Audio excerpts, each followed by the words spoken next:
we're going to look at how to reset a pivot point, and whilst we're doing this, we'll also have a look at how to operate within a grouped object for selecting the item you want to work on, just as a side issue. You can see in the scene at the moment that I have a building which was imported as a 3DS.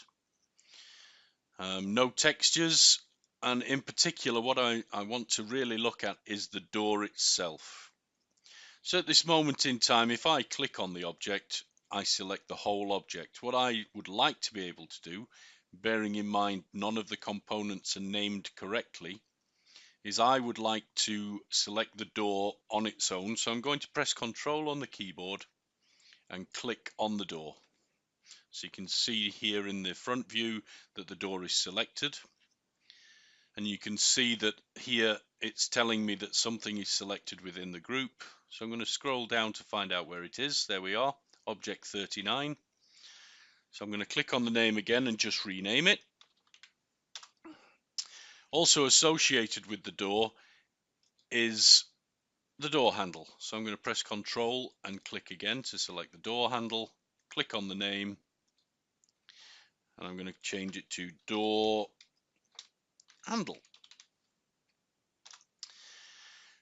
So at this point, if I change the pivot point of the door will move, but the handle will stay where it is. So we want the handle to be part of the door structure, and we want it to behave accordingly. So I'm going to select both objects that I want to move at the same time, which is the door and the door handle. So I press Shift and click on door. So I've got a multiple selection. And I want them to be one object or perceived as one object within Vue. So I'm going to group the two together. So we can either use the keyboard shortcut, which is Control G, or we can group the objects. Yes, that's okay. And again, we'll rename this object to door. As we go through an object like this, especially if you're a broker or you want to become a broker, separating components down into groups and naming every component is incredibly important for texturing and moving objects and exploding objects. We need to know what those objects are. So the door at the moment, you can see the pivot point is slightly left of center in the front elevation. And obviously a door is going to hinge from the opposite side to which the door handle appears. So in an ideal world, I'd like to move the point at which it pivots from here over here.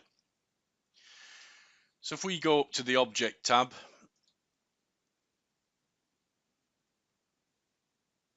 and we click on this button here, okay, the bottom button, and this tells us the coordinates within that object of the door.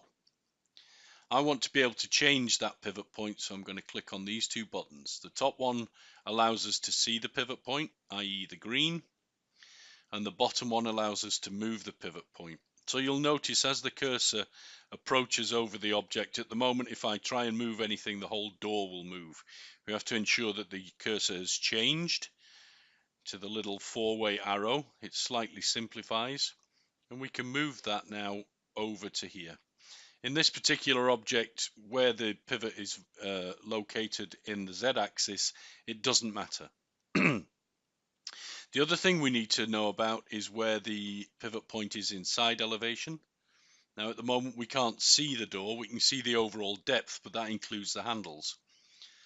I want to be able to see in wireframe, and I want to be able to see the two faces of the door, the inner face and the outer face. So I'm going to make this pivot from the outer face. So I'm just going to move the pivot point across. Now I would recommend at this point, actually that's not quite right. Let me just zoom in. See, I'm miles away. And you can zoom in as much as you like until you're happy with your pivot point. Excuse me. It's a good idea at this point to switch these two buttons off. That way we are not being distracted by hundreds of green dots all over the place if you did the whole object. And also we can't inadvertently move the pivot point. So if I zoom out now, we can see we have a pivot point on the right hand side of the door in front elevation, and we have it on the front edge of the door in side elevation. Now this means that when we come to rotate the door will now open and close, and I'm on interactive path tracer just so you can see in real time that this thing is moving. This just means that we add a little layer of flexibility to the products. It also means we can put a little bit of life into our scenes if we have a correctly pivoting door. The other thing I'd like to mention is the default camera will behave the same way, so we can reset the pivot point of the default camera. So if we look at this in plan view, you can see I've already set it to the center of the building. If I just reset the pivot point back to the center of the camera, you'll see that we can change the pivot point. I'll put it somewhere in the middle of the building.